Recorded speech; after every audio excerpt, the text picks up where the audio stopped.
Yo, what's poppin'? All my peeps. It is I, your host with the most Renaissance man who always thinks he can and champion of the peeps, Patty Pitts, back in the yard of streams for another SmackDown breakdown, part of Pitts and Sara's wrestling show, where we take no nights off. And by we, I mean me and the best of the West. You can't forget about Sara Marshall. Sara, what's popping, girl? Hey, yo. Oh my god. I just sometimes I see that video clip and I'm just like, oh, just sometimes I'm like, oh yeah, Yeah. Yeah. That's how I feel sometimes. I'm just like, oh man. They're not even saying yeah just in WWE. They're saying yeah here. They're saying at AEW events. I love that LA Knight shared that video too. Oh, on his Instagram stories. I'm like, yeah, see, we're going to get into it because I'm feeling a lot of things about this today. We are feeling a lot of things. And, we apologize for yesterday. I'm going to take a blame, Sara. I feel like on here I get a very egotistical and, we really lean into the champ skit. But no, I take blame. I take blame with responsibility. And yesterday, thought I communicated to Sara that the champ was out doing peep activities with his peeps at Gillette Stadium at the Luke Combs concert. And, you saw my video on Twitter. They hit my music. It was awesome. But no, so, when that happens, we always go day before because we always give you that content. Problem is just when with our schedules and whatnot and our work. And shout out to you, Sara, too. I want to give you a little shout out. Congrats on 1 million views. All right. I know we are wrestling here, but you know what? We love all sports. The entertainment, the actual athletic side. And we love the Patriots as well. So Sara's got just a shout out to Sara for getting 1 million views for Musket Fire on her articles. Go check that out at musketfire.com. Other than the Gillette Gazette, okay? Because I gotta come on. I mean, my channel. The Musket Fire and Gillette Gazette are, we'll say, alliances on the Patriot forefront. So we, congrats to you, Sara. That's kind of fucking awesome to get 1 million views. Thanks. I know. It's very it's weird, but exciting. So you're kind of half-assed over in Patriot Nation. It's kind of awesome. I know. I'm like, I have two personalities. I have my professional, oh, here are the Patriots, and then I'm like, oh, Baylor, Finn and Baylor, Bamian Priest. Yeah, and then people are like, how is this the same person? Like, nope, that is who I am. Motherfucking range. Yeah. So. Yeah, we are feeling it today, Sara. After the Luke Combs concert, falling asleep on the train, and I was like, you know what? It's okay. We fell asleep because we're going right back to my buddy's place to pass out. No, we went out again, and I had to hang with more peeps until 2 a.m. We were up for 21 hours. Oh my God, it sucks so bad to be popular. It's really tough to be the champ of the peeps when you really have to entertain and be that guy. I can't relate. I don't know what it's like to leave my house. So. It's a whole new world out there. It's a big exciting day when I have to go to the post office to send something that's sold on eBay. That's I get to go to the post office, and now I'm not even getting dressed. I'm just going out in my pajamas, and when I say pajamas, it's men's clothes, a men's t-shirt, men's basketball shorts, and then really ugly slides. And I'm so it's that Adam Sandler look you got going on.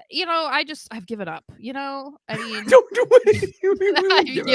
I've given up on my life. The heat's getting the best of you apparently in Arizona. It's just too hot. I don't go outside. It's just too hot. It's funny because I know I don't love Arizona. I liked it. I liked it at first, and I think part of it was because it was a change, and so it was nice because I was I'm out of the town I went to high school in. I don't have to worry about running into people and faking nice, But yeah, it's just I hate 8 months out of the year because it's basically 8 out of the 12 months. It's just hot, and I just don't. I'm what's it like to wear pants and a long sleeve shirt? I don't know. Because we can't. That you barely have enough time here to wear pants. So that's wild. I know. That's why it was so exciting when I went back to go to the Patriots game in 2019. I went in October. Oh my god, I thought I was gonna be freezing because I've been here, for so long Forever. now Yeah, that yeah, yeah. I got used to it. I wasn't that cold, and I was loving it. I was like, I got to wear boots, I got to wear jeans, I got to wear a long sleeve shirt and a jacket. I was like, this is the life. Wow. It's the I simple know. things in I life. had to buy all of it Oh, because that's a tough thing. That's well, that's the tough I aspect literally of it. had no shoes, like, other than, like, sandals and shorts. I had no, um, long sleeve shirts. I had, like, one pair of jeans. It's rough. So, David lives in Arizona. Well, hello. Oh, we got a little Arizona peep for you right there.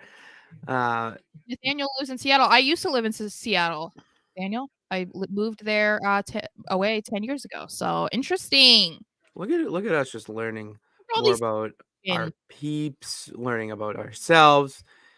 So we learned about that, but we need to learn about what the fuck happened on SmackDown. Mhm. Because you kind of said it, and at first I didn't really think of this because I watched it with the science guy, Mr. Sorvora, who, Mhm. for anyone who is not familiar with the show, is a new wrestling fan. And Yes. by new, I mean as green as you can come. He wouldn't even be booked on the indies yet. That's how green he is. And his reactions to things, I think I was just over happy that he was, reacting like You were that. more entertained by his reactions than the actual show, like, it was distracting almost, like In a good way, yeah, distracting, yeah, but yeah, I yeah, didn't mean in a bad way, I meant, like, it yeah, almost made the show feel better. it did. Yeah. It really made me invested in Charlotte versus Io, so a lot more than I would have been. We'll get to that, but we got to start with the opening contest because Sarah. Yeah, yeah, Well, I go turn on my fan. I'll let you introduce it because, okay, yeah, yeah, I don't know. I don't know either. Okay, yeah. so So, we had part 2 of the United States Championship Invitational between Rey Mysterio, Sheamus, Cameron Grimes, and LA Knight. Obviously, we know last week Mr. Santos Escobar won, which was shocking to say the least. I didn't expect that. I don't know if a lot of people did, but he did. And we went into this thinking that there was no possibility of anybody winning other than LA Knight, not just because we're fans of LA Knight, but it just seemed like the most um likely thing to happen to go against Santos Escobar. So LA Knight comes out in what is insane, and I just don't we'll get into it, but I don't understand how you sit in the back and you hear that he got the loudest pop of all four of all the other three guys, and Rey Mysterio was in the match. Like he got yeah. a louder reaction than Rey Mysterio. Like I just whatever. So it was a long match. I think it had 2 or 3 commercials, so that was nice. I think part of it was because of how the rest of the show went. There wasn't a whole lot of action on this No, there episode. wasn't. So yeah, it was a good match. It was entertaining. Everyone had their own little moment to shine. Even saw Sheamus and Ray team up at one point. Pretty Um, cool. and then I thought this is where things got a little bit weird when we had Austin Theory sitting ringside, which did he sit ringside last week? I don't remember him. No, he was on commentary last week and was Okay. just at ringside. And Yeah. I don't want to go too off, but they had him on commentary and then took him off commentary. He's Yeah. not good on commentary. Yeah. So he breaks up the pin and on Ray, and then to save Ray, Santos comes out and they start brawling, and then Ray does end up winning. So I felt like this was weird because I was like, why does he not want Ray to win? Like you just knew now that watching the rest of the show and then seeing that Ray won, you knew that the only reason it was happening was because they wanted to set up him feuding with like Santos or whatever. Because otherwise, why do you care who wins? Like, why do you have any skin in the game if it was Ray who won, LA Knight who won? Like, why are you trying to make sure Ray doesn't win? I felt like it was just very random and kind of odd. The But only thing I can think of him not, excuse me, wanting Ray to win is because he thought that Ray would be the biggest threat to the I, title or something. yeah, Maybe he has a a little bit more of a grudge than we know. But if any, it just was very weird how he went after Ray with no, I want to say like connection before the show or Right. social media clip where they got into it backstage or something. Especially with how, you know, how well done stories have been and connecting things to, you know, things making sense for the result. It it just didn't do it. So when it happened, I just kind of was silent and just like, what? It would And have then made yeah. more sense if it had been Sheamus, because they had just had a match together for the title. Yeah. So I'd agree that with would have that. made more sense, because then also didn't he win because of Pretty Deadly's interference? So it's like it would have been more like, oh, okay, because he was like felt threatened by Sheamus because Sheamus almost beat him. So like that would have made sense. But then the fact that, you know, then we see what happens later, it's, I don't know. It was just it was a mess from beginning to end, I would say. Yeah. Um and then speaking of Sheamus, we do see Ridge and Pete Dunne come out. We're calling him Pete Dunne here. We are not. Even Shawn Michaels kind of almost said it. Yeah, So we're not calling him Butch anymore. It's yeah, just no. stupid. So they do come out to help him, and then my killer queens, they come out, and I am so excited because we just talked about how it was like such bad timing for Elton to get injured. So I love that he comes out looking dapper in a bedazzled sling, and Mr. Kit Wilson is pushing him. So I did want to address this a little bit too, and it's because last week when we were going to talk about the injury to Elton, I originally wanted to talk about it being at the hands of Ridge Holland, and I just censored myself because You I did. didn't want to cause any drama, nor did I felt like I didn't have the right information to To bash him. That declare. you were it was a good move on you to Yeah, not say anything and hold back. Hold your yeah, tongue. I didn't want to declare him to be the fault for what happened, but after further review, Ridge is at fault for this. So, unlike the rest of the people who have been like super harsh towards him, I'm not going to be not harsh. However, um I do think that they need to like address this in some sort of way, because this is now like 3 pretty major injuries to people that he has caused, and he's not the only person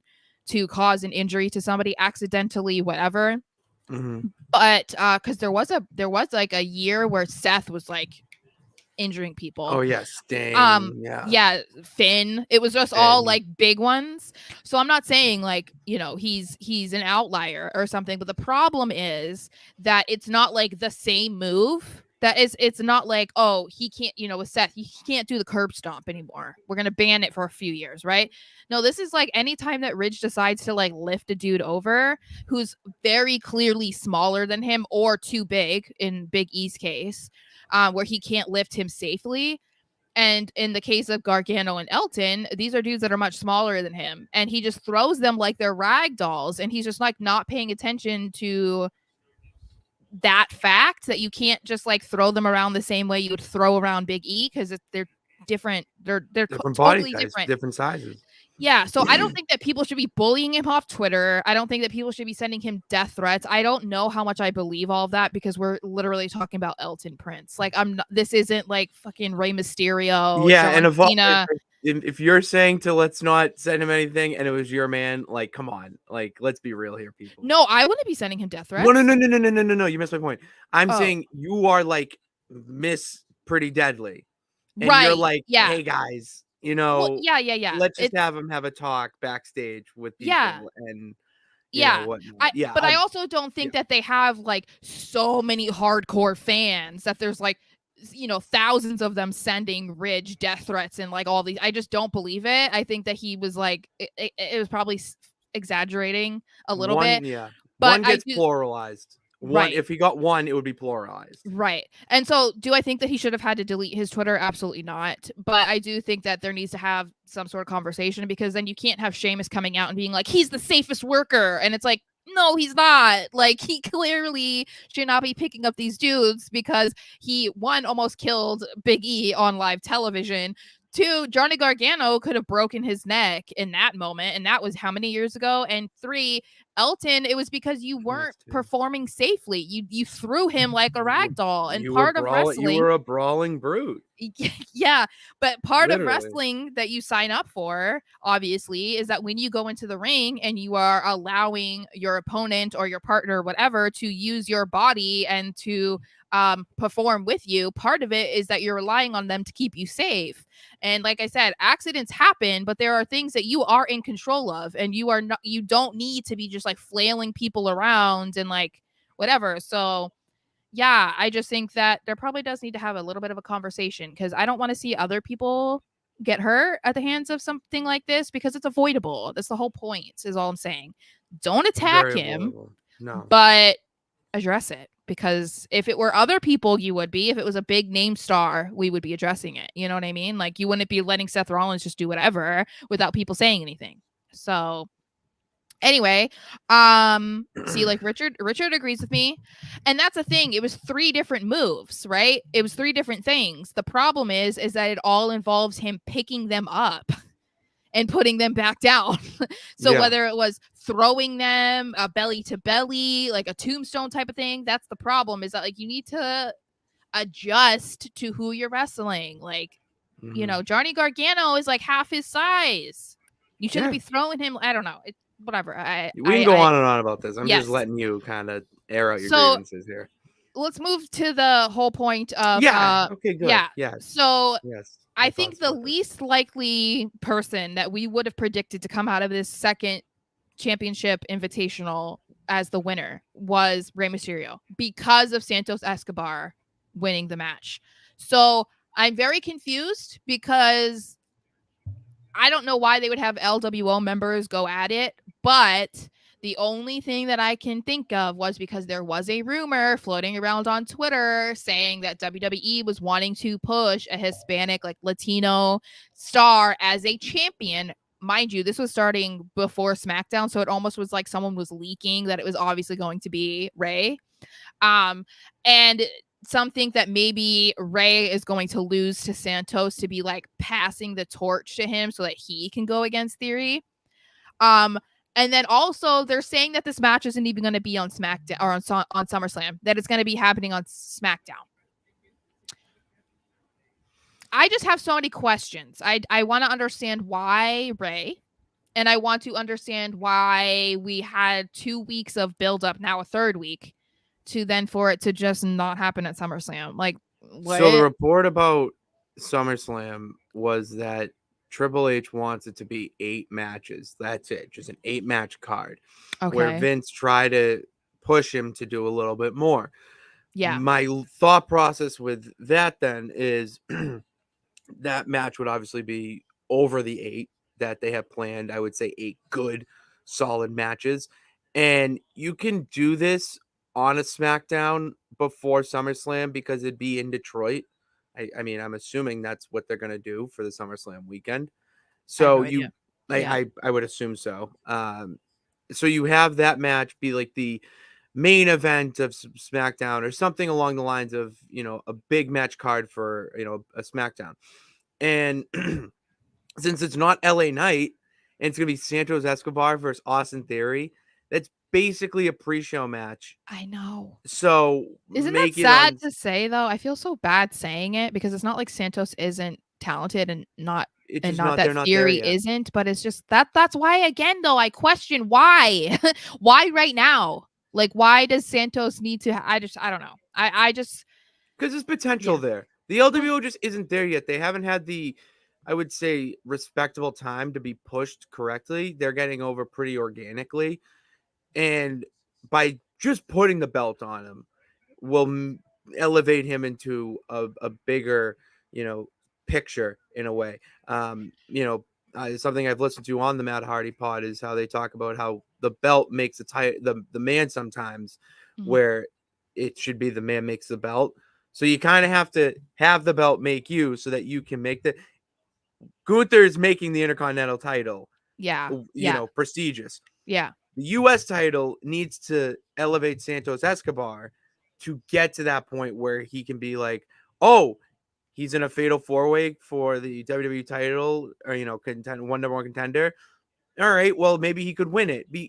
But he needs to become a U.S. champion. You need to get LWO over a little more, and it'll just get them on TV, and it's just an easy way to get them on TV where, the predictable answer of who we thought would have won this match, and then obviously dethrone Theory. It, it's there. He's over so organically that We'll get there, yeah. But yeah, I'm just teasing away Yeah, that yeah. he doesn't need the title to get him there, where See, I Escobar have does. yeah, I mean, I have an argument for that, but Okay, all yeah. right. Well, No, but like I get it. I mean, I do think that it's probably going to be something where it is like passing of the torch. So it's like Ray is going to be like, yes, you're the next luchador of SmackDown or whatever, and it's like cool. But my process is like, I mean, people were like kind of into the match when that happened later with between Santos and Theory, but I don't know. I just don't know that. I don't know. Maybe it's just me. I just don't know that people are going to be like super excited to see this US title match. You know what I mean? Like I just don't know that there's enough people behind Santos or enough people that hate Theory to care. I don't know, but I would say I'm more excited for this match, Rey Mysterio versus Escobar, than I yeah. will be the eventual Escobar versus Theory. Yeah, which is kind of backwards, but it is what it is. That's where they're at right now. So since we did hint at LA Knight, I just have to understand what are they doing? Yes, what are they doing?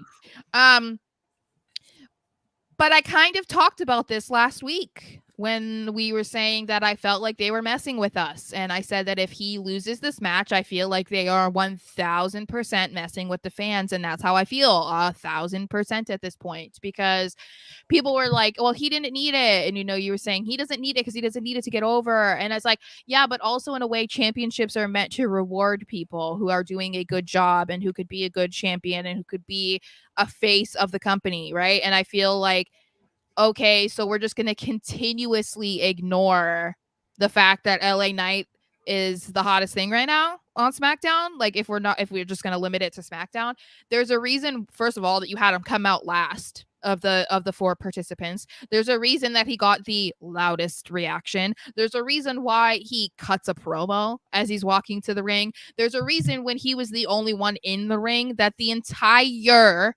sold out arena was chanting LA Knight and screaming, yeah. There's a reason for that. And they're just sitting back and being like, oh, So this is just what I felt was going to happen, just like in the pit of my stomach. I was like, this is what's going to happen. I should have known. But it just to me, it feels very reminiscent of the Daniel Bryan Yes Movement era, where it's like you think it's going to happen and they kind of trick you and being like, well, good things come to those who wait. And then you're waiting and waiting and waiting, and that's just, I don't know. I feel I don't trust Triple H at this point when it comes to LA Knight. I don't want to be super pessimistic, but I don't. I have full faith in what they're doing. Well, yeah, well, that's you'll be saying that in 3 years when he's still not getting a push and we're still complaining about it. You're gonna be like, I still think it's coming, and it's been 4 years. What are you talking about? 3 years? It's gonna be a year. It's gonna be a year. But okay, so my one argument for that before you can talk. Before I'm allowed to speak, yes. The one argument that I do have for that is people were saying it to me where, there have been other guys that have gotten over organically on their own. And sometimes when you finally put them into that position that fans want, they fizzle out. And so then it was like, okay, well, that's why they didn't want to do this sooner, because, like we talked about with Zack Ryder. He was super over because of his YouTube show, to the point where they finally gave him the US championship, right? It was the US. Yeah. And how long did that last? His run didn't last very long, because then it was almost like people were excited to cheer for him because they felt like it was something that was never going to happen. And then once he got it, it was like, oh, okay, like our goal is finished, right? Mm-hmm. So, or someone even mentioned Dolph Ziggler, where they gave him the briefcase, and then when he finally cashed in for the World Heavyweight title, it was like, whoa, and then he kind of had a bad reign. I don't completely blame that on people being supportive of Dolph. I think that was more of a Vince thing, but anyway. So I get, like, if that's some sort of apprehension there, where it's like we don't want to, like, put all of our chips in the LA Knight basket because we don't know how long this is going to last. It could just be he's the hot thing right now and people are cheering for him. But once he gets to a point that they want him to be, they're not actually going to care anymore. But still, I'm not excited. I see.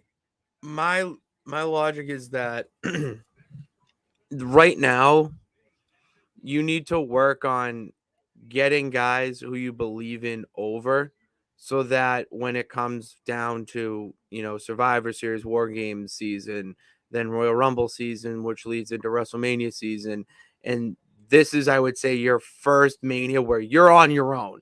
You've had a little bit of time under your belt. You already have one, Mania 2 under your belt. Like, you need to build your own stars for your era. And that's what they're doing right now. They don't need to build up LA Knight. LA Knight is there. So when everyone's saying, it's like, oh, this is an easy shot for him to win. Yeah, but then it kind of pigeonholes him to the US title picture. And he can only feud with a certain amount of people. Where now, after SummerSlam, leading up to War Games or whatever, whatever you're leading up to, you can have him have a good feud with somebody and have it not be for a title, because that's all you want. All you want is just to see LA Knight on your TV doing his promo in like maybe a 10-minute match, maybe a commercial break or two, and then you're happy as an LA Knight fan. There's no reason for him to do that right now with how the SummerSlam card's building up. You just gotta have him be on camera at some point. You need to have him be in front of the fans, be in front of a camera doing something. Then he did his job, and then we're talking about what are they doing? Like, go more, go more. They want people like everyone like us, not just that the people who want it, the fans, but they would need everybody to be like, all right, we want more at LA Knight, and then it will happen. It's when he says good things come to those who wait. I didn't expect this to be at SummerSlam. I didn't think it was necessarily going to be that soon. I think the problem is that we're not seeing him in a feud. We're not seeing him win matches. And so I think that's the part that becomes a little frustrating, is like, can you at least make it seem like you're putting some effort into giving him like a proper storyline, or can he win every now and then? Like, why does it always have to be that he's put in matches and then he just loses? Because I think that is like, if that wasn't happening, then I don't know that I would be frustrated, but it wouldn't be like as exhausting, because that makes you feel like what they're saying is BS, because I'm like, you're not even having him win a pointless match. Like, but why? In WWE, they don't care about results as much as other wrestling. I know, but the fans do. care. That's the thing. But they don't, though, because they at the end of the day, they're still gonna root. I mean, if someone wins, you're like, oh, all right, they won. I should like them a little bit more. But with LA Knight, it's like he could lose or win. You're still gonna like him regardless. I guess, but like, I mean, they're not gonna reward Kurt Hawkins, who had the longest reigning losing streak. All of a sudden, they're not just gonna be like, oh, he's gonna win the title. Like, well, yeah, that's true. But that's more, yeah, that's. Yeah, good weird example. Yeah, I don't know. I just all right. I can't think. All I can think of when you say Kurt Hawkins is Joe Hendry's song about him and Zack Ryder. So all right, I don't. Yeah. So speaking of WTF, we got to talk about this segment backstage between Austin Theory and Adam Pearce, because it made absolutely zero sense. So we see that, as I said earlier, Austin decides that he wants to interfere in the invitational match on behalf of making sure that Rey Mysterio cannot win or something. I have no idea. And then he gets all pissy because Santos comes out and puts his hands on me, and how dare he, and says that he wants a match. Then this gets confusing because Adam is like, okay, I'll schedule that U.S. title match for tonight. And Austin's like, no, he hasn't earned a U.S. title match tonight. I just want a match with him. And Pearce is like kind of confused. And so it's like, okay, we'll get this match. And I'm like, why is this happening right now? You literally like, Santos is going to have the finals match next week against Rey Mysterio to become the number one contender for the U.S. title. Why would you then put him in a U.S. title match on SmackDown? Like, or why is this match happening already? Like, I don't we know. know that he's probably going to beat Rey Mysterio. So I don't know. This felt like I don't know what to do for SmackDown other than the bloodline. So let's just put together the rest of the show. That's So like this comment from Dickie Martinez I says that yeah. there was a report that many WWE superstars had COVID and couldn't wrestle on the show. Theory wanting to fight Escobar could have been a rewrite to make up time. It gave Escobar more momentum. I agree that it gave more momentum. That I'm gonna agree, because now you have the fans saying, "Well, he already pinned Theory, so it could happen." I mean, even I'm saying that he pinned Theory already, and it could just be a foreshadowing. Hopefully, not a red herring, but more of a foreshadowing. But that's like, if that's the case, it's okay. Um, but yeah, um, Yeah, I don't know. It was just a very odd. It was an it odd was moment. it was a very odd moment. I kind of share. I don't really need to go too lengthy about my thoughts, because it's just like, yeah, I get why they had the match, but you could have done a little bit better of a job explaining why you have a non-title match against Theory. Yeah. Maybe you don't have him go complain to Adam Pearce. Maybe you have Escobar like coming up to him instead of fighting. Then then you Or say like, Pierce sets it up by himself and is like, "Oh, so I saw what happened out there. How about we schedule a match between the two of you or whatever?" and you Like don't at least put the title on the line because they're gonna face each other next week for the contendership. yeah. So it was just like, it was very weird. I just Yeah. did not. It was a very lazy. I think it was a lazy way to get this match on. Well, and if the COVID thing is true, then it's like, okay, then you had to Fair. scramble to do rewrites, but also, when did you find out that these people had COVID? I find it hard to believe that you had to scramble when it was like 8 hours before the show. I can't imagine that they found out that they had COVID like an hour beforehand. So No, that's what I'm yeah. saying. Like, I mean, you could have come up with a little bit better when you are literally a team of creative writers. Like, Well, it's like yeah. sometimes it's just where I'm like, it wasn't just one dude coming up with this. It's like a No, team. agreed. It was just So more confusing to me why, like, even if that happens, cool. I get why you have the match, but that's the product you put out as the yeah, connect. Like, I don't know. I think I could have wrote it better, honestly. yeah. I want to get some comments here because All right. we have a lot, and I just want to I see. know Richard always asks some good ones Richard, too. you ask good questions. Problem is that we're talking about something else, and It's we don't fine. want to. But keep it coming because we We like can that. take like an intermission and just like Oh, talk about it. uh, Hey Bernard Bernard. It was so liked. funny. Yesterday he was like he messaged me something on Twitter and then I was like, "Oh, about LA Night." And I was like, "Oh my gosh, I'm going to have so much to say about that today on the stream." And he was like, "Oh, I'll have to like buckle my seatbelt or whatever." And then it was like literally 2 minutes later you were like, "LOL, I'm at a concert." And I was like, "Oh." So I had to Oh, message all Bernard right. back and be like, "Just kidding. We're not going live today, so I'll have Well, to he liked save my my tweet. anger." He liked my tweet of when they hit my theme music at the Oh, concert. It was really nice. I just, what's your it's theme music? Ship Up to Boston. Oh, The Gillette sorry. Gazette theme song, Oh, got it. which the Gillette Gazette theme song is a bagpipe version of Shipping Up to Boston mixed with Enter Sandman. It is electric. After the stream, go check it out or listen to it while we talk. I don't care what you do. Uh no, where is this? This was the good question I wanted. Was this it? Yes, this is the one I wanted to ask you. What do y'all think of Fox being the cause for why the US and IC title having the title on the line before PLEs, but not PLEs? I think it's a contributing factor because of how much the WWE fucked them with not having a major champion on their show in Mm, wrestling. So they're like, all right, well, at least give us a high profile match, and that's where you build it up and all that, this, that, and the other. I also will come back and say that right now that there's no need to have them on a big show like this because the feuds aren't that deep. It's yeah. just two guys wanting a title match or one guy wanting a title match and then the dude defending it. There's no real story or backstory, behind it that invests you in the match other than it's for the title. Yeah, I right when I saw his So comment about I'll this, I just, yeah, immediately was I'll keep it up. thinking, yeah, it has to be because Roman, first of all, is on a part-time schedule, so he's not even on every single week, and that was something that really irritated Fox. So I do think that, yeah, this is a compromise where the next best thing for them right now was the Intercontinental Championship until Imperium got moved to Raw, and now it's the US title. So I don't blame them. Like, I understand, it was a little bit more frustrating, I feel like, when it was Gunther, because obviously he's made that title a lot more relevant and exciting to watch than Austin Theory has.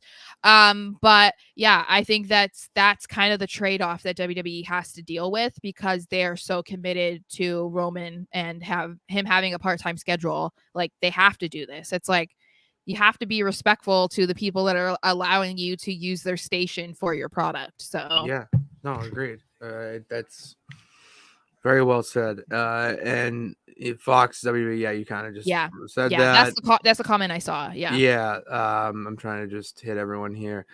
WWE should do matches on go home shows for Raw and SmackDown to eliminate pay-per-view pre-show matches and get the main matches on the card. Your thoughts?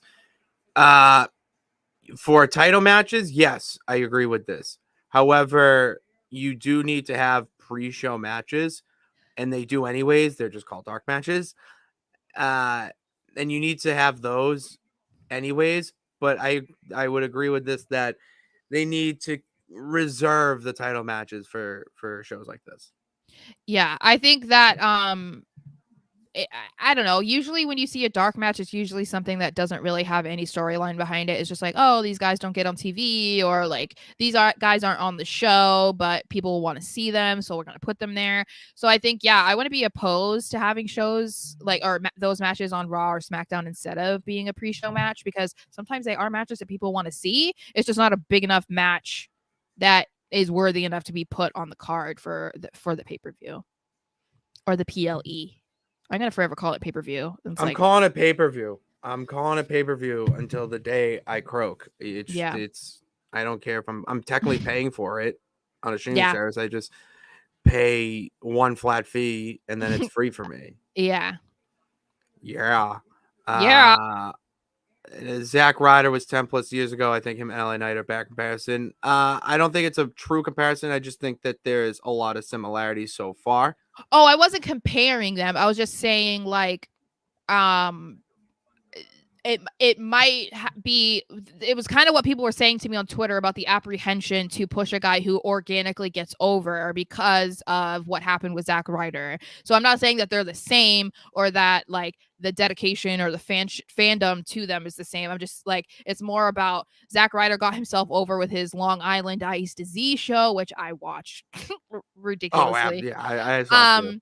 And then because it was translating into the live shows, they eventually were like, okay, let's go with this. But then it kind of like fizzled out after that. And so I'm like, if we're going back to history where other people got over organically, that's just one of the moments, one of the people that comes to the top of my mind. Yeah, it stands out too. I'd agree with that. I'm just throwing on. Yeah, let me look at some more. I like this comment too because LA Knight's getting pushed. They see his merch sales and they made signs and have signs for fans. I hate that people say he's getting buried because he's not getting a title immediately. And that's one thing I do want to bring up. He's not getting buried. He's not getting buried. There's a difference between being heavily pushed and being buried. But people assume that if he's not getting a title, that means he's buried. People don't know what buried means. Yeah, this day and age, wrestling fans, the younger ones, when they hear Barry, they don't think of it the way we do, and he's really not, to be honest. They're just, I don't know how to put this in a simple phrase, but that there's not a place for him yet to have a consistent feud with someone on the show. He's in a very interesting place right now where you can put him on any part of the 2-3 hour show and he fits right in. He just flows right in there. Where if you have him feud with someone stupid and he just has a one match, a one off, then that's limiting his time. You know what I mean? Right now they can do things where they give him time to just talk or give him time to do something. So he's in that position where he can do that. And it's fine because he's like, I understand why you're complaining because you want to see more of him and better opportunities for him. But put it this way, he's on SmackDown and gets the biggest pop every week just for talking. Doesn't have to go in the ring. He went in a match, did his signature move set, whatever. Did the whole, I would say, the night elbow or the elbow. I don't know Oh, whatever calling it. don't call it that because people are saying that it's a ripoff of the People's Elbow. It is. That's of course it is. Do you not see But what he's doing? But that's no, fine. but we can't say that because people say that he's just a copy paste. Like I can't say it because the way that others are saying it is in a disrespectful way. They're saying it Okay, like so he's you feel that because yeah, if you say it, you'll feel it'll be disrespecting yeah, it him. just feels ugh to Okay, me. Yeah. I'll explain my why I can say it and not feel worries because Jesse the Body Ventura and Hulk Hogan, carbon copies. Stone Cold and Hulk Hogan, carbon copies. Kevin Owens, Stone Cold, carbon copies. Wrestling repeats itself constantly. I've had so many conversations with the chef that I used to work with at my dad's place. We used to talk wrestling for hours at work. And if you are a huge wrestling historian fan, like I would say we are, then you see these and it doesn't bother you. It actually excites you because if that's that type of guy they're going for and you see it, then it's gonna fit. It's gonna be that puzzle piece that fits. So to me, when I hear those comparisons, I get happy for him because of course you're gonna take shit. Hello, champ of the peeps. Okay, that's Christian Cage and obviously Dwayne Johnson. But guess Mhm. what? Patty Pitts makes it his own. So you take different things from different people and you make it your own. There's I no original thought anymore. We're in 2023 for God's sakes. well, I think in this case, I think that people it's like easier for people to identify things about LA Knight that are similar, whereas with other people, like ones that you mentioned or whatever, it's not as obvious or in your face. You kind of have to be like, oh, he kind of talks like that, or oh, that's a move that this person did, or whatever. And I think that's a lot of people don't look Oh beyond what no. they're seeing. Okay. So it's just easy to pile on LA Knight. I think it's also like a stance that some people are taking because they see how many people love him and want him to be pushed, and they want to be on the opposite end because it's fun to be different, you know? Yeah. Oh, I like this comment. I know we're talking about LA Knight, but I mean that's what the peeps want, so we're gonna keep talking about it. I think SummerSlam will have a gap segment like a Grayson Waller effect where LA Knight crashes in, maybe have an interaction with Stone Cold. See, this seems more likely because right now what you need to do is put over these guys Oh so my that they can have these good feuds. And the easiest way to do that in wrestling is pair them with a legend, especially a legend that he's getting compared to yeah. 24/7, 365. If that happens though, what the fuck, Grayson Waller? Like Yeah, dude's over. he's getting all of these people if that happens. Like that's crazy. But do But you, like, I'm not, I'm more asking as a curiosity. Do you get it? Like, are you right? Are you all right with it? Do you understand why? Do you agree with it?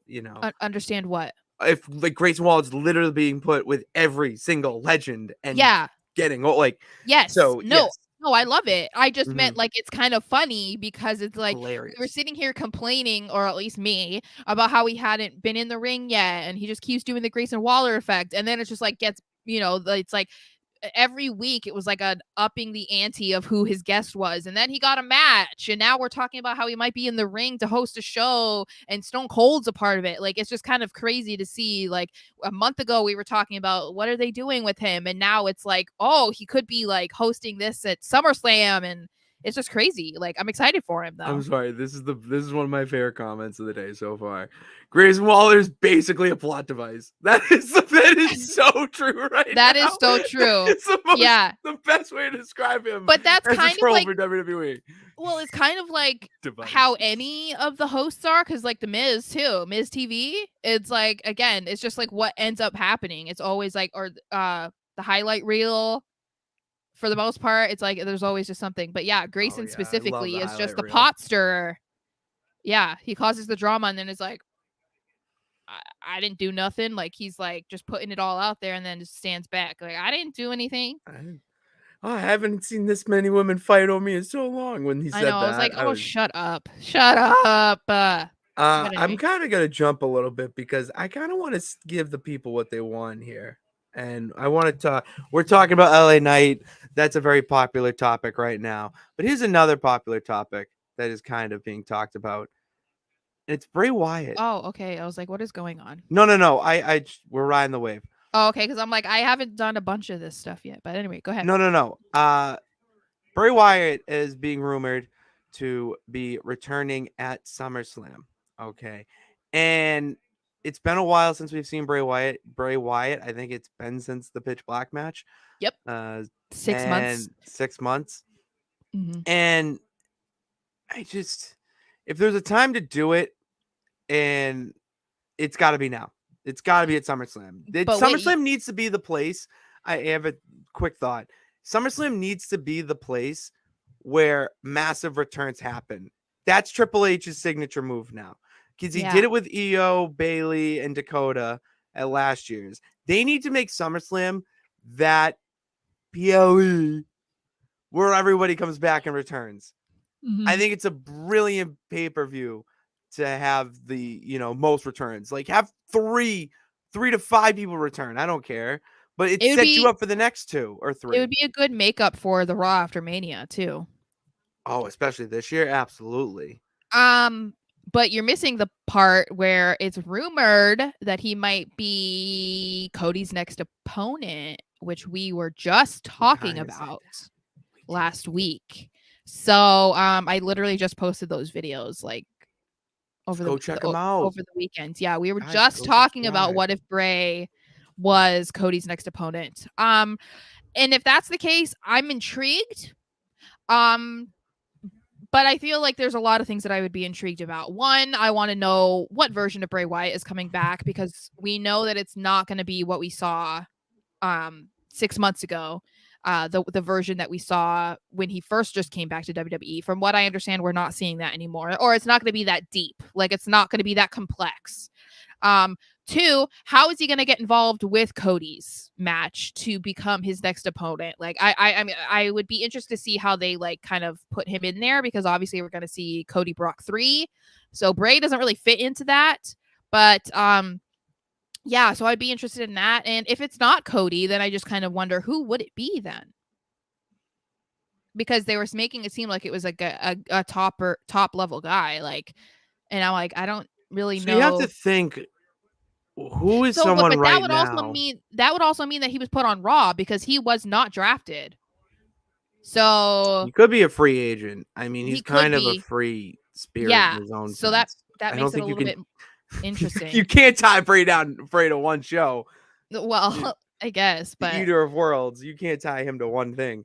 I I would like this if it was Cody, because then you can kickstart the whole feud, have them actually go for a couple months. I feel like, because that would be a way to revel in Cody's story and really prepare him so that he can finish the story and win that title. And it's an easy one to do because of the cinematic aspect of Bray Wyatt and how deep they can go in, and how Cody doesn't wrestle every week on Raw, but neither would Bray, and it makes their matches a little bit more high profiled in that sense. Anyone else, I really don't see it, because Bray needs to feud with someone who is, I would say, at a crisis with himself. Um, kind of in the sense like Shotzi is right now with the hair cutting and that crazy thing, kind of someone in that type of story where they're trying to figure out who they are and Bray helps them. The only person I can really see that being right now where it makes sense is Cody Rhodes. yeah. I think as we talked about in that video, that it would make sense for it to happen because of what you just said, but also given the backstory between Brody Lee and Cody Oh, and I mean, Luke Harper in the Wyatt family. So if we got the Wyatt family version of Bray back, like, there's a lot of intertwining there that I think a lot of people would be interested in. And it feels like they're willing to do that with Cody, because even in the documentary, WWE allowed him to talk about AEW.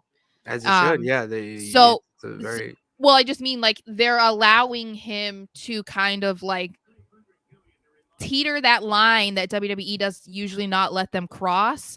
And so it wouldn't that to me would be something for the fans to connect, because like they might not address the connection there. But if you are a fan of professional wrestling or of Cody specifically, then you would understand the connection there. So, yeah, I would be interested for that. But yeah, I just don't see, like I saw someone say Roman, he's not feuding with Roman. Roman's feuding with the Bloodline. So that's not happening. And he's not going to feud with Roman again. He's going to feud with Jay because Jay's going to win the title and all that, or No, he's whoever not. wins the title. Well, whoever wins the title next, it just doesn't Solo. have to be Roman.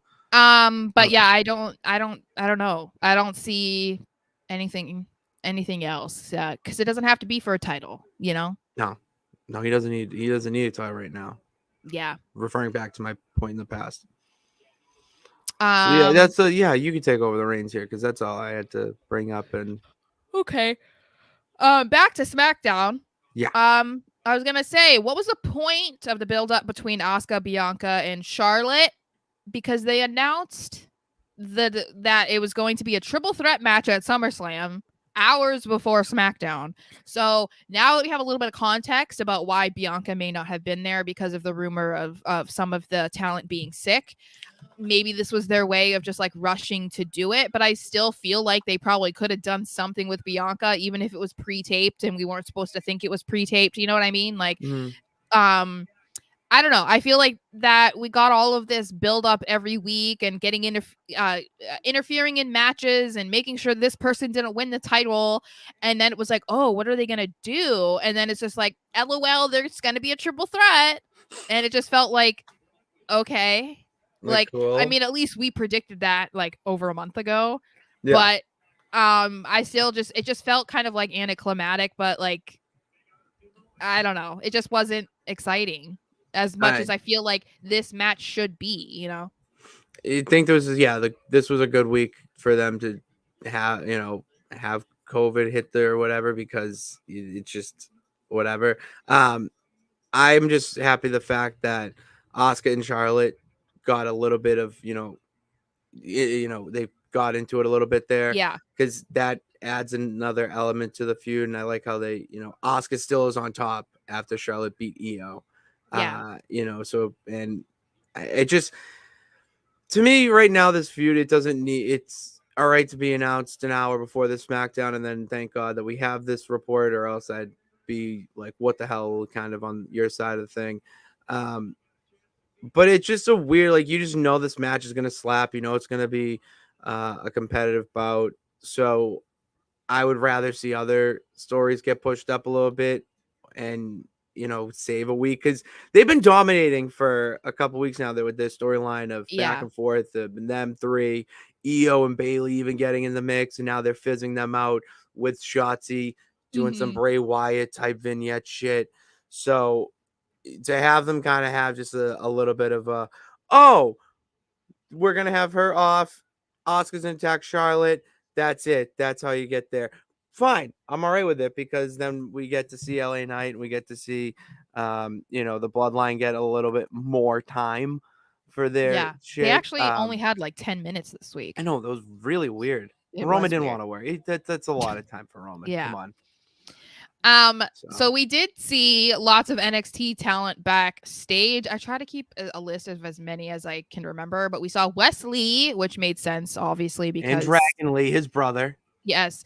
And Tiffany Stratton, Tony D'Angelo, Channing Lorenzo. I'm just like, the names, I'm sorry. These like Italian names, like the stereotypical. Channing Lorenzo. Tony D'Angelo. Give me some pepperoni. Someone said the Creed brothers. I don't know. Okay, it was. They didn't. For some reason, that didn't look like them to me. Carmelo Hayes, Trick Williams. What? When Jay looked at them, when he saw D'Angelo, it didn't look like. Yeah, I didn't recognize them for some reason. Interesting. Yeah, I don't know. And Carmelo Hayes and Trick Williams. That's all I could think of. There's probably some others. But my question is, do you think it was just because the show was in Orlando, and obviously we know that is the mecca of WWE because they love to be in Orlando with Disney? Or do you think it was kind of a hint at like, maybe, some of these guys are probably gonna be the next batch of talent? I mean, obviously some of them, not all of them, but there's been rumors about like D'Angelo, Wesley, Carmelo Hayes, and Trick Williams. They keep popping up on Raw and SmackDown, the Creed brothers. So Mello is money, baby. I want to say that so much because it pisses off Carmella. That's the only reason That's why why I I'm keep saying saying it. it. That's Yeah. why. Yeah, Because because you Mello don't know is that she money. invented that saying. She's the first person to have ever said it on planet Earth. Well, I did not know that. I totally forgot that Yeah. she was the first and Yeah. so original.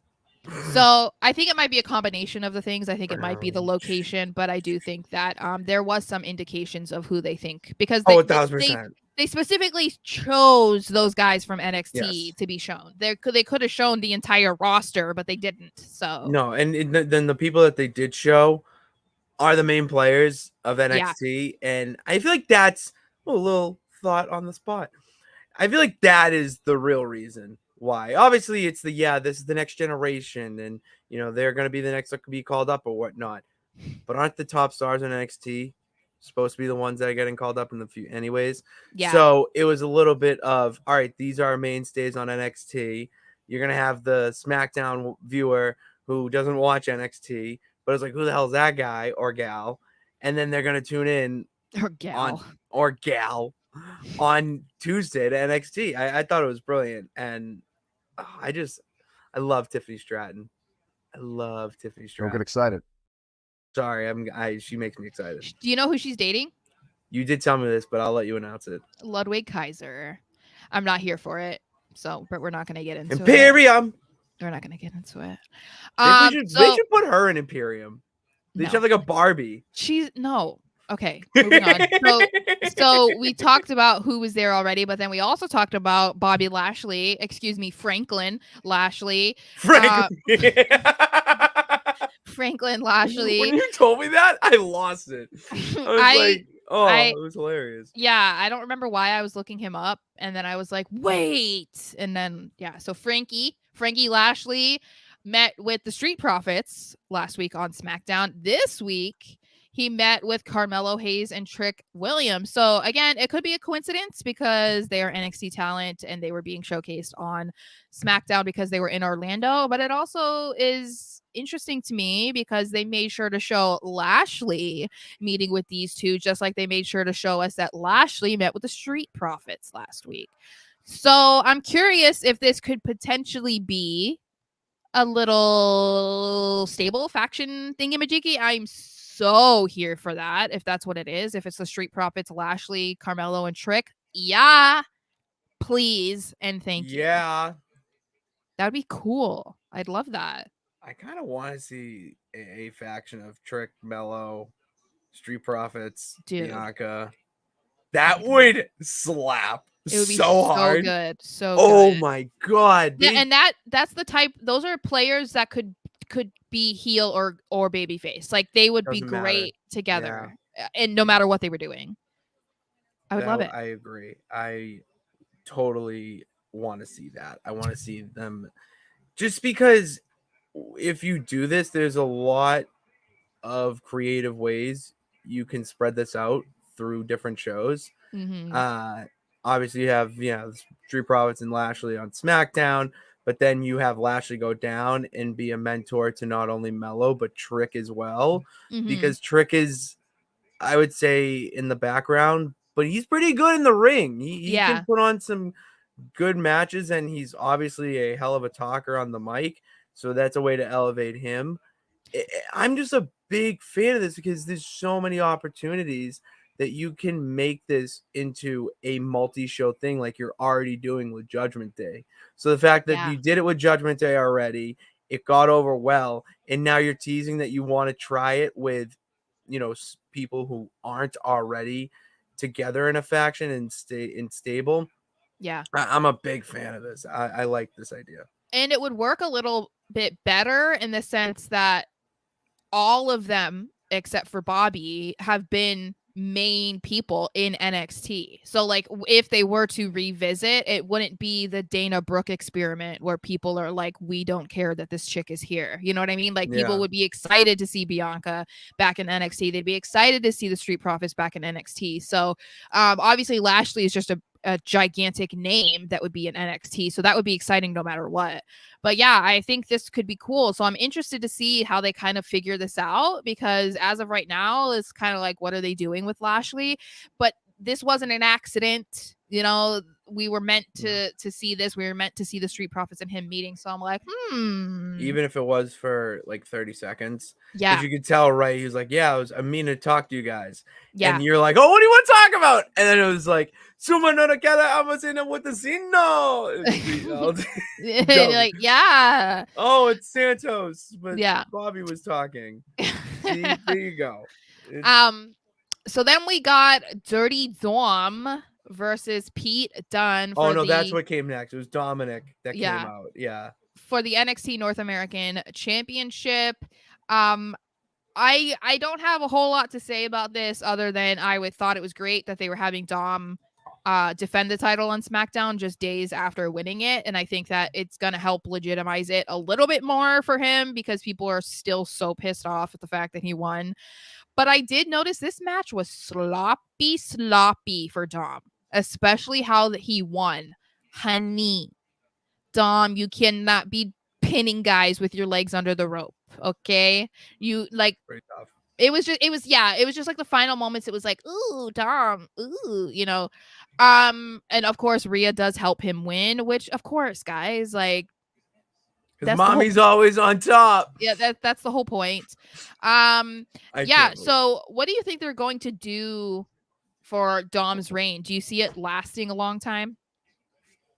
I think it does last a little bit, you know. I think that you need to give him a title like this, and it's perfect because Yeah, he's the NXT North American champion on the SmackDown roster, and it just adds more fuel to his heat that he has, and it should legitimize Judgment Day. All right, they're like on Raw, by the way.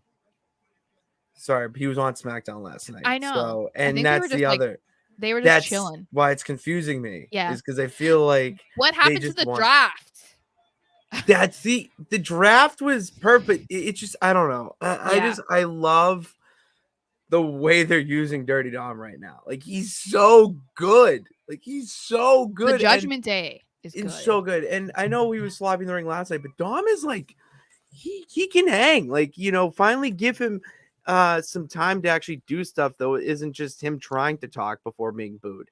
And it just gives you another I don't know. I really like Dom, like the whole I just like where he's at right now. Yeah, I do too. I think that it was the right move at the time for Judgment Day.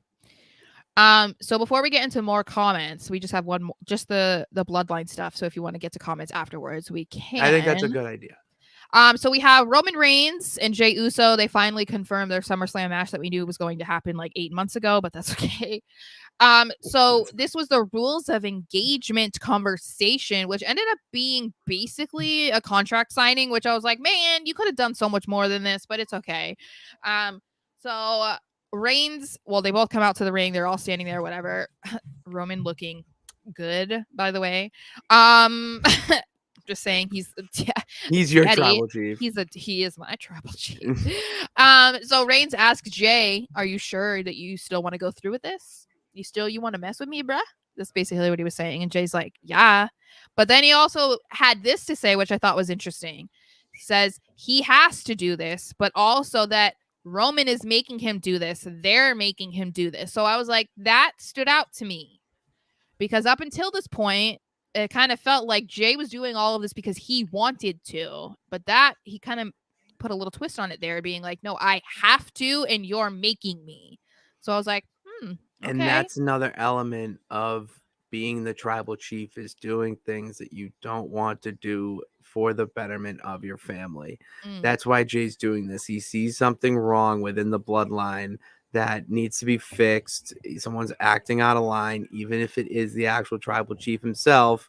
And it just adds that element of legit family history of them and legitimizing the bloodline as, oh no, this is like a family thing. This goes beyond wrestling. Like, kind of brings a little bit of kayfabe back in the sense where like you're like, oh, they're actual family. This is they probably have they're probably feuding outside of this and all that, whatever. Yeah.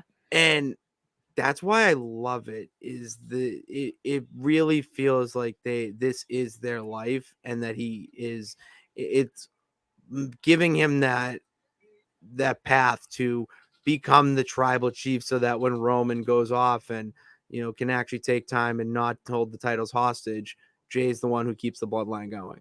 What are we Okay, shaking our head about? you mispronounced Solo. So Roman says No. that he doesn't get it, that Jay is just a soldier and a pawn in this game. And then he just signs the contract. But then Jay gets the contract and decides he's going to rip it up. And I was like, ooh, this is spicy. And he said that they don't need a contract because the contract is in their blood. That's what I love that line. That was That such it a good is line. that it is now tribal combat. Okay. And you So did. Roman is like, wait a second, brother. Do the elders know about this? And Jay was like, hey, yeah, actually, they're the ones who suggested it. And you could tell that Roman was getting bothered. And I was like, oh, okay. So Jay says that tribal combat means anything goes. Sticks, chairs, tables, this lady's left slipper. That was anything. so funny. I love that. I was like, they almost broke there. I was like, Jay, you need to be careful because you were the one who almost always broke with Sammy around, and now you can't even say the funny thing without cracking. But so Roman sets the title down and it's just like, I'm over it. Like, this isn't my first rodeo. Like, whatever. Like, I'm giving this up. He puts the title down, and Jay says it's tribal combat.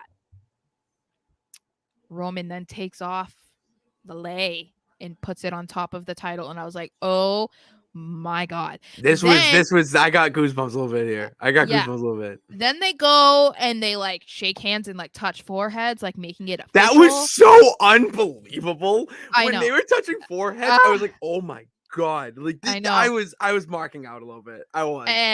And so after that, they just kind of like split up. Roman starts to get out of the ring. Solo was like, I'm going to hit him with my thumb. And Roman was like, no. And then Jay super kicks him, and then Roman just looks at him and leaves. See? I loved that. I loved that Roman did not do anything to help Solo after that. I thought it was interesting. Okay, so first of all, let me say, first thing, who was right about the stipulation? I'll give you credit. Yeah, absolutely. Yes, because I said that I felt like if they had a stipulation, it was going to be something that had to do with the elders and like being, the bloodline and the tribal chief. It was going to be something like that. And so it's kind of a no DQ, but it's tribal combat.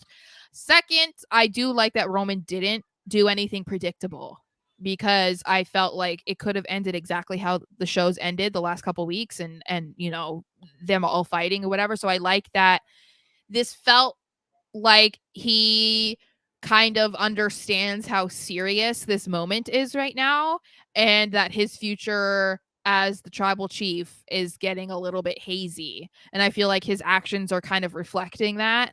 And that's why he didn't need Solo to do anything, because he's like, no, like, we don't want to be like crossing every boundary at this point, because the fact that the elders are involved with this decision means we're effing up too much.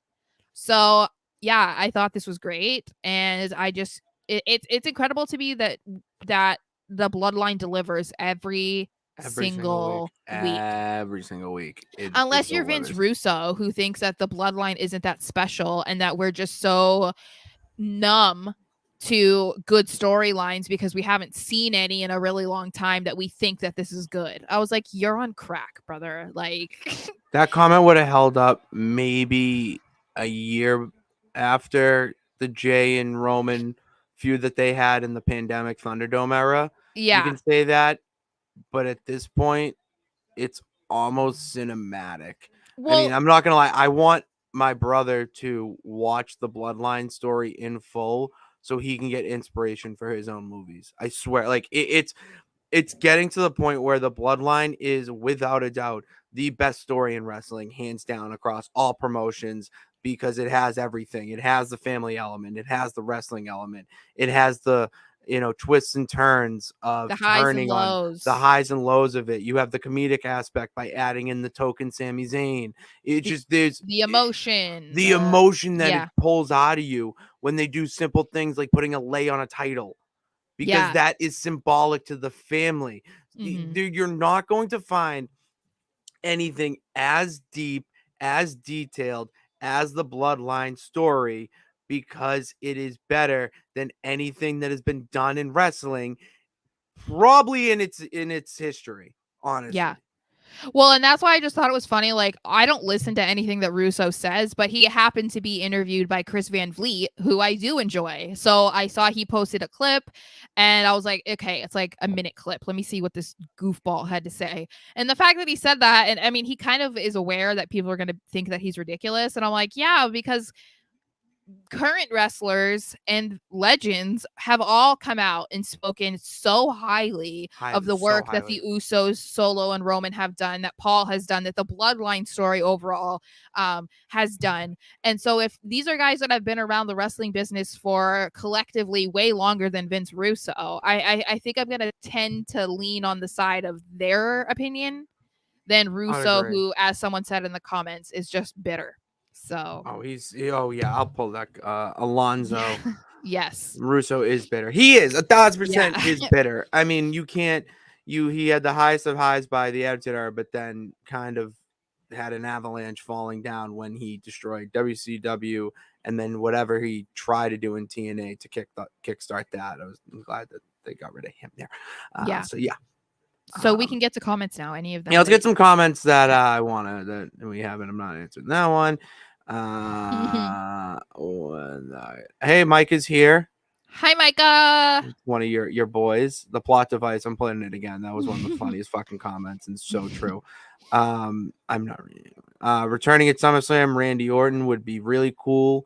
I don't know how realistic that is. Although John Alba, friend of the program, did post a picture with him and Kim Orton.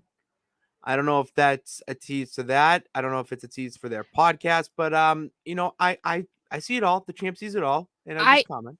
Yeah, I mean, I would be excited, but I'm also because I love Randy, but I'm also not excited because I don't want to see RK Bro. I don't. Oh, I would be. He would bury Matt Riddle at that point. I want to see Bray Wyatt versus the Judgment Day in Ooh, some form. Ooh, Bray or versus Finn, bro. that would be really cool. That would be very good. I'm trying to see others. How about Karrion Cross turns face and make him feud with Bray? I see more of them aligning. To be honest with you. Yeah, because Um, we thought that he would be a good part of the Wyatt Six, yeah. possibly, Uh and Scarlet oh, Mr. Pitts. You can call me Patty Pitts or Champ or just or Mr. Pitts. Pat. Yeah, it's just boring though. All Pat. right, All right. Patrick. No, only that's reserved for people. Will Bianca Belair turn heel? Yeah, you just need to have her turn heel, and there's a way that you can do it while have her still be the face to all the children out there and that inspiration. The heel is not being an asshole like Grayson Waller blowing up and tearing up Bluey. Which did you see that? No. Oh, go look it up, Sarah. It's one of the funniest fucking things I've seen. Is Bluey? Did you see how they had Bluey in the background? Yes. Yeah. Yeah. Yeah. Okay. Well, it wasn't Bluey. It was like Bluey's friend or something. It wasn't actually Bluey. He wasn't blue. Oh, Or true. I don't. she. I just know my nephew watches it, Yeah. and No, I it's a know. I saw it. I was dog. like, wait, that's Bluey. And I was like, wait, no, it's not No, Bluey. It's it's another character. But yeah, a he character took from that. Bluey. He Yeah. took that balloon and was like, "Oh, let me see it. It's so cool!" Wow, and was like going phase with it, and then just tore it and Well, just all yeah. the air. And then he instead of throwing it back, he hit like the jump shot, threw it back. Oh, it was incredible. Oh, it was awesome. I do Oh, think that the way they could make Bianca a heel and make it still work is that, I mean, possibly work. It depends on who they put her against. Because if they try to put her heel against Charlotte, ain't working because that's true. Charlotte's not gonna be a baby face. But I think they could make it kind of like that she's tired of being put in the back, that That's she's, yeah. earned these rematches and she's not being taken seriously. She was the longest reigning women's champion, blah, blah, blah. Like she could kind of turn it into, I'm being a bad guy, but like in a positive way, Oh, like, because I'm absolutely. standing up for myself and I'm Yeah. taking what's mine, blah, blah, blah, blah, RJ Jr. So I Mm-hmm. think they're trying to show the main crowd the NXT talent because many don't watch NXT unfortunately, and that's very Yeah. true. So Yeah. it's a kind of a plot device Yeah. get them to watch NXT. Yeah. Hoping to see NXT versus Raw versus SmackDown Survivor Series. We can see Tiffany Stratton versus Charlotte. I would like to see a 3-team war game. I think you could do a Do you 3-team think war game. Stratton's ready for Charlotte though? Maybe by Survivor Series. Yeah. I think if it's a one-off, it is. She's ready. I don't think she would be ready for like a full-blown feud and a title, It's just whatever. because But if it's you want to highlight the different brands and the some like, then you can do a match like that. But is she ready for Charlotte in a feud that lasts like 2 to 5 months? No, I don't think she's ready for that. But something to build up inter brands and get eyes on NXT, I think she's absolutely ready for that. Yeah. yeah, it's just because she's so young and she's like a complete product of the Performance Center. So Oh, she's yeah. She just reminds me of a lot of girls I went to college with, like a lot of girls I went to Quinnipiac. Yeah. Well, she said she bases her character off of Sharpay Evans from High School Musical. Which I went to Quinnipiac with a lot of Sharpay Evanses from the Long Island area. Oh, fun. Oh, they were awesome and really nice to me when I tried to talk to them at the bar. And then, damn, Kit, I'm late. Oh, well, don't worry, hey, Squirrel. Oh, yeah, wait, we wanted to ask him because we want to ask if he's a Patriots fan. Because he said he's from Massachusetts. Oh, if are you a so Patriot peep? So are us. So are us. So are we. But if you're into the Patriots, do I have things to sell you? Oh, sir? We have a lot. Both of us do our own little Patriot thing. We got a nice alliance there. See, that's the thing too. We do our Patriot thing. It'd be like TNA or AEW and New Japan. All right, that's what I would compare our Patriot brands with, because we know whatever. Patriots hate them. Sorry. Patriots. Oh no, that is terrible. That I get it. We're fully healed. Are you from Massachusetts and you hate the Patriots, or you just live in Massachusetts? Like that is a big difference. Yeah, because if you just live there, then that's fine. But if you are born and bred, all about the LA Rams. If you are born and bred, Rams no, think that it's the all Rams. About the we LA beat Rams. the Rams in Super Bowl 53, brother, and 36. Yes, but I'm just speaking like recent history. So 36 is my favorite. Actually, what is your favorite? We'll wrap up with a question here. What is your favorite Patriots Super Bowl? 51. Easy. No. It's one of those things where I like more of the like second ladder of their dynasty, because I was like, I mean, obviously I was young for the what? Sorry, I'm looking at no. How is this possible? What? How is it possible? Sarah, I think what? Sarah, I can't believe I get to use this, and I think you'd agree with me when I go to use this. But I have this is just yeah.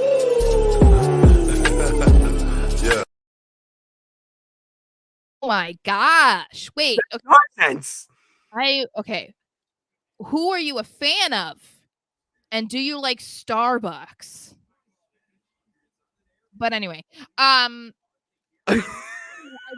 like the 49, 51, 53 Super Bowl wins, just because I was like older and more understanding of football and like the like how big of a moment that it was, as opposed to at the beginning I was literally like 11. All right. Well, you're just not a coffee person then. You're just not a coffee person. Cumbies. Okay. All right. That's okay. Fair. That's fine. So Massachusetts. I was gonna be like, yeah, that is totally okay. You can diss Duncan, but if you like Cumbies, then that's fine.